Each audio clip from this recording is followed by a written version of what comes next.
નમસ્કાર મિત્રો, સ્વાગત છે તમારું એક નવા વિડીયોમાં. મિત્રો આજે આપણે બનાવવાના છે સાઉથ ઇન્ડિયન કોપરાની ચટણી. આ ચટણીને તમે કોઈ પણ હોય સાઉથ ઇન્ડિયન વાનગી, ઇડલી, ઢોસા, ઉત્તપ્પા, મેંદુવડા કોઈની પણ સાથે ખાઈ શકો છો. આ ચટણી આપણે તમને એકદમ પરફેક્ટ રીતે સ્ટેપ બાય સ્ટેપ બતાવવાના છીએ. આ ચટણી તમે સાઉથ ઇન્ડિયન વાનગી સિવાય કોઈ પણ શાક જોડે ખાશો એમાં પણ મજા આવે છે. તો ચલો આપણે એને ફટાફટ બનાવવાની શરૂઆત કરીએ. તો મિત્રો ચટણી બનાવવા માટે સૌપ્રથમ આપણે તેની સામગ્રી જોઈ લઈશું. અહીંયા આપણે થોડા ધાણા લીધા છે સમારેલા, થોડો ફુદીનો લીધો છે, અડધી ચમચી જેવી રાઈ લીધી છે, આપણે 2 મરચાં લીધા છે, તેને આપણે નાના કટકા કરી લીધા છે, અને એક નાનો ટુકડો આદુનો લીધો છે, થોડી ચણાની દાળ લીધી છે, આપણે 2 સૂકા લાલ મરચાં લીધા છે, થોડા સિંગદાણા લીધા છે, આપણે થોડો મીઠો લીમડો પણ લીધો છે, અને એક આપણે શ્રીફળ લીધું છે. શ્રીફળને આપણે પહેલા ફોડીને એમાંથી પાણી અલગ કરી લઈશું. ઓકે.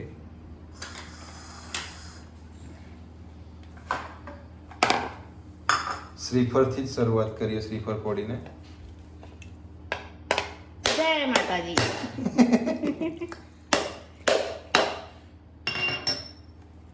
સરસ ફોડ્યું છે. પાણી આપણે નીલને આપી દઈશું. નીલ અહીંયા એટલે પાણી પી લે.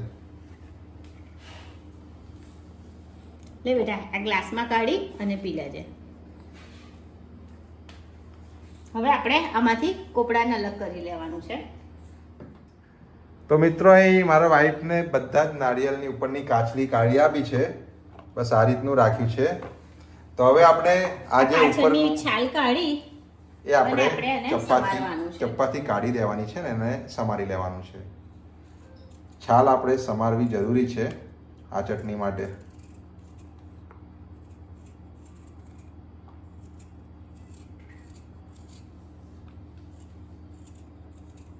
બસ આ રીતે આપણે બધા જ ટુકડાને છોલી લેવાના છે.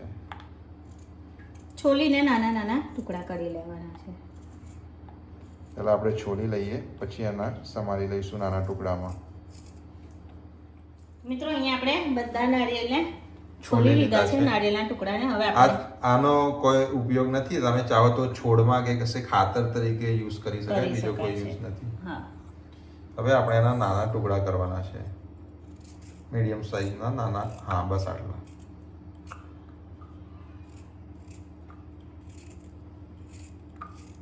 આપણે બધા નારિયેળના ટુકડાને આ રીતે કટ કરી લઈશું.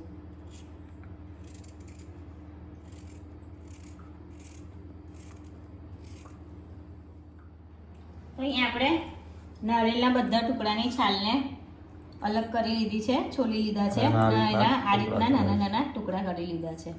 તો હવે આપણે ચટણી બનાવવાની શરૂઆત કરીશું. એના માટે આપણે સૌપ્રથમ ગેસ ચાલુ કરીશું. ત્યારબાદ આપણે આ રીતની પેન લઈ લઈશું. તો હવે આપણે એમાં ચણાની દાળ નાખી દઈશું. દાળને આપણે 1-2 મિનિટ સુધી શેકવાની છે. હા, બહુ ધીમો નહીં, મીડિયમ ફ્લેમ પર આપણે એને શેકી લેવાની છે. નોર્મલ થોડો એનો કલર ચેન્જ થઈ જાય એટલે આપણે એને એક પ્લેટમાં કાઢી લેવાની.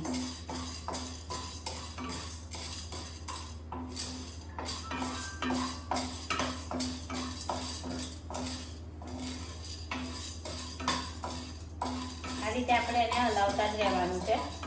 આપણે હલાવીએ નહીં ને તો દાળ પડી જશે. મિત્રો, અહીંયા આપણે દાળને 2 મિનિટ સુધી શેકી લીધી છે. તમે જોઈ શકો છો તેનો કલર પણ ગુલાબી જેવો થઈ ગયો છે. તો હવે આપણે એને એક પ્લેટમાં કાઢી લઈશું.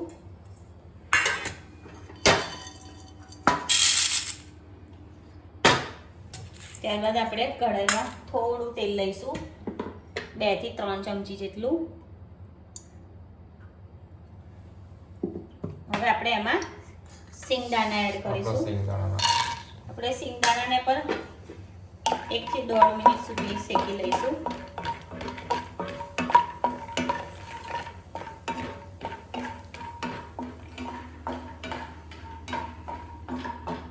ગેસની ફ્લેમ આપણે થોડી ફાસ્ટ કરીશું.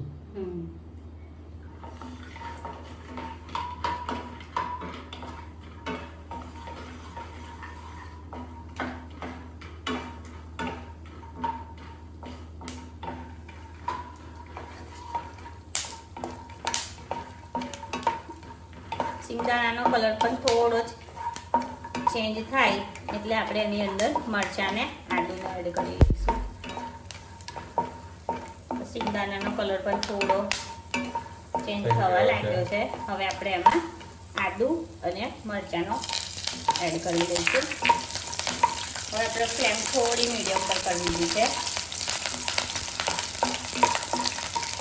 હવે આપણે એમાં મીઠો લીમડો એડ કરી લઈશું અને પણ આપણે બધી સામગ્રી જોડે મિક્સ કરી લઈશું અને સાતળી લઈશું.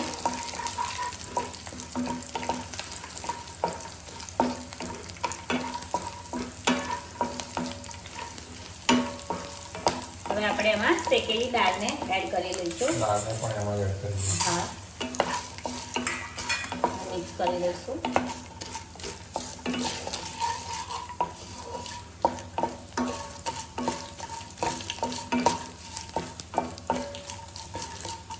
હવે આપણે એમાં આપણું જે કોપરું છે સમારેલું એ પણ નાખી દઈશું. એને અંદર એડ કરી લઈશું.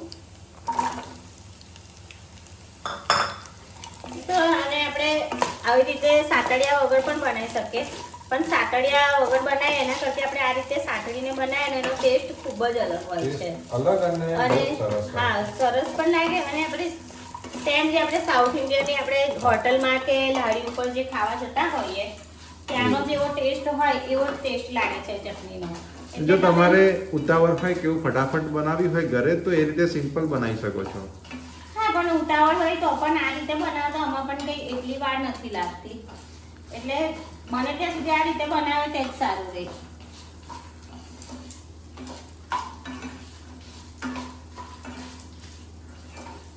અહીંયા આપણે કોપડાને પણ 1 થી 1.5 મિનિટ સુધી બધી સામગ્રી જોડે શેકી લીધું છે. હવે આપણે ગેસને બંધ કરી લઈશું અને આને થોડું ઠંડુ થવા દઈશું. હવે આપણે ગેસને બંધ કરી લઈશું. હવે આપણે એને થોડું ઠંડુ થાય ત્યાં સુધી એને આ રીતે જ રવા દઈએ. ત્યારબાદ આપણે આગળની જે પ્રોસેસ છે મિક્સરમાં.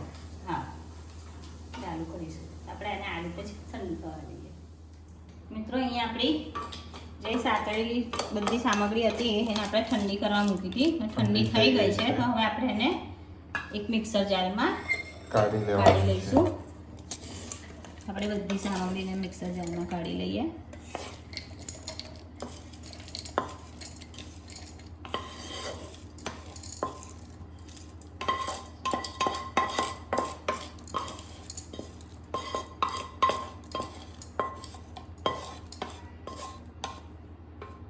આમાં આપણે આ અમુક દાળ ને એ વસ્તુ ના નાખવી હોય એટલી કોપરાની પણ બનાવી હોય તો બની શકે. ના, દાળ તો જોઈએ જ. કોપરાની પછી એકલો ટેસ્ટ ના આવે ને. અચ્છા, એટલે એ બધું નાખવું જ હા, પડે. બધું જોઈએ જ. હવે આપણે એમાં ફુદીનો એડ કરી લઈશું. ઓકે. અને પછી આપણે લીલા ધાણાને એડ કરી લઈશું. હવે આપણે એમાં સ્વાદ પ્રમાણે મીઠું નાખી લઈશું.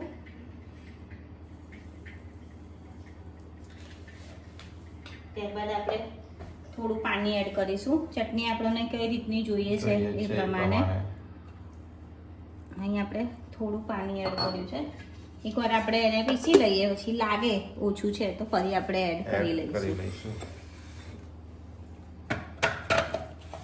હવે આપણે એને પીસી લઈએ.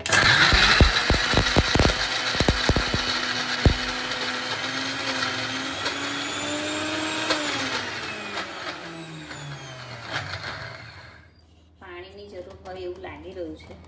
સાઈડ પર ચોટી ગયેલું હશે કદાચ. હા, તો ચમચીથી પાછું આમ કરીને થોડું પાણી રેડો એટલે આ વખતે થઈ જશે. એવું કરીએ? હા, એટલે તમને આવડે છે એવું ને? આજે તો મારા હસબન્ડ મને શીખવાડી રહ્યા છે મિત્રો.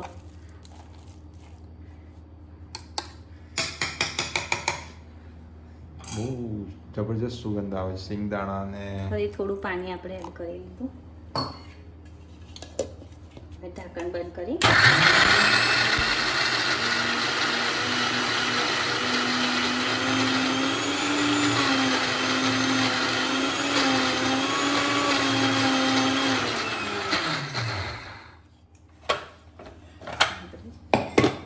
જોઈ લઈએ.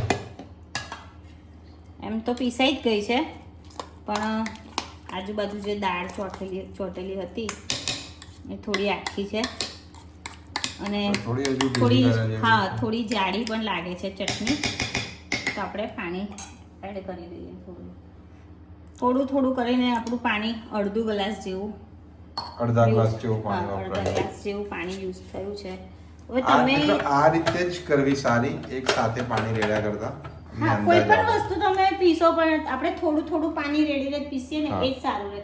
વધારે પડી જાય તો પછી આપણને બીજું કંઈ ઉમેરવું પડે એ રીતનું થાય. એના કરતાં આપણે થોડું ઉમેરીએ એ જ સારું રહેશે.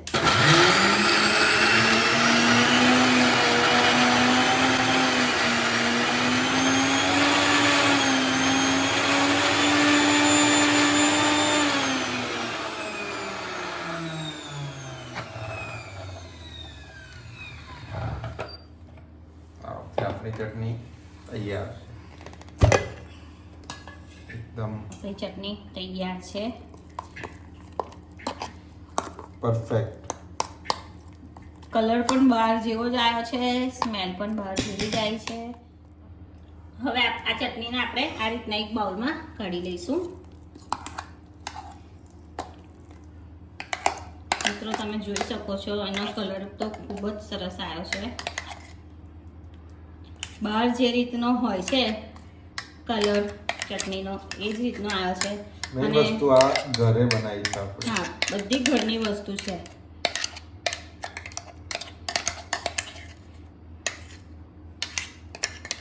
સ્મેલ પણ મને બહાર જેવી જ આવે છે. બહારથી પણ મસ્ત આવી રહી છે. હવે આપણે બાકી રહ્યો વઘાર. હવે આપણે આની ઉપર ઉપરથી તડકો લગાવવાનો છે આપણે. મિત્રો વઘાર કરવા માટે હવે આપણે ગેસ ઓન કરી દઈશું. ત્યારબાદ એની ઉપર વઘારીઓ મૂકી દઈશું. ત્યારબાદ આપણે એમાં થોડુંક તેલ લઈશું. 2 ચમચી જેટલું તેલ લઈ લઈશું. તેલ ગરમ થાય એટલે આપણે એમાં રાઈ એડ કરી લઈશું. મિત્રો અહીંયા તેલ ગરમ થઈ ગયું છે. હવે આપણે એમાં રાઈ નાખી દઈશું. તો રાઈ ચટકવા લાગી છે. હવે આપણે એમાં મીઠો લીમડો એડ કરી દઈશું. ત્યારબાદ આપણે સૂકા મરચાં એડ કરી દઈશું.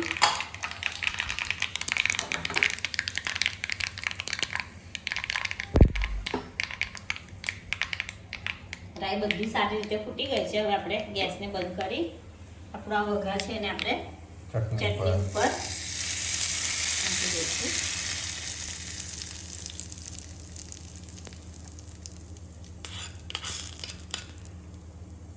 અને આપણે બસ હવે આપણે એને બધી ચટણી સાથે વઘારને મિક્સ મિક્સ કરી કરી લેવાનો લઈશું. છે.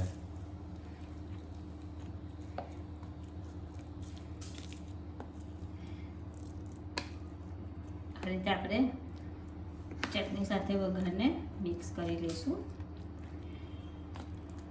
કદાચ બહાર જે આપણે સાઉથ ઇન્ડિયન ખાતા હોય છે ત્યાં આ રીતનો વઘાર કરેલી ચટણી કદાચ નથી હોતી. આપણે બહાર જઈએ ત્યાં વઘાર કરેલી ચટણી નહીં હોતી, સાદી જ હોય છે. તમને સાદી પસંદ હોય તો સાદી તમે એમ જ બનાવીને ખાઈ શકો છો. પણ અમને વઘાર કરેલી પસંદ છે કેમ કે વઘારનો ટેસ્ટ થોડોક બહુ સરસ આવે છે એટલે અમે વઘાર કરીએ છીએ. તમને વઘાર પસંદ ના આવે તો તમે સ્કીપ કરી શકો છો વઘારને. સારું થયું તમે આ રીતનું કહી દીધું. બાકી ઘણા મિત્રો પછી આપણને કોમેન્ટમાં કહે છે કે આમાં તો વઘાર નહીં હોતો પણ તમે વઘાર બતાવો છો એવું. પણ આ તો અમે અમારી રીતે જ કરીએ છીએ વઘાર કેમ કે એક જ વિડીયોમાં બંને રીત આવી જાય એ પ્રમાણેનો જ પ્રયત્ન હોય છે અમારો. હા, કે અમે આ રીતની ટ્રાય કરેલી છે ચટણી. હા. અમને તો ખૂબ જ ટેસ્ટી લાગે છે એટલે અમે તમને આ રીતે બતાવી છે વઘાર કરીને. તો આપણી ચટણી સારી રીતે આપણે તૈયાર વઘાર જોડે છે. મિક્સ કરી દીધું છે. તો મિત્રો તૈયાર છે આપણી સાઉથ ઇન્ડિયન કોપરાની ચટણી. મિત્રો આ ચટણીને તમે ઢોસા, ઉત્તપા, મેંદુ વડા, ઇડલી કોઈની પણ સાથે ખાઈ શકો છો. મિત્રો આ ચટણીનો વિડીયો તમને કેવો લાગ્યો તે અમને કોમેન્ટ કરીને જરૂર જણાવજો. જો વિડીયો સારો લાગ્યો હોય તો લાઈક કરજો અને અમારી ચેનલને સબસ્ક્રાઇબ કરજો.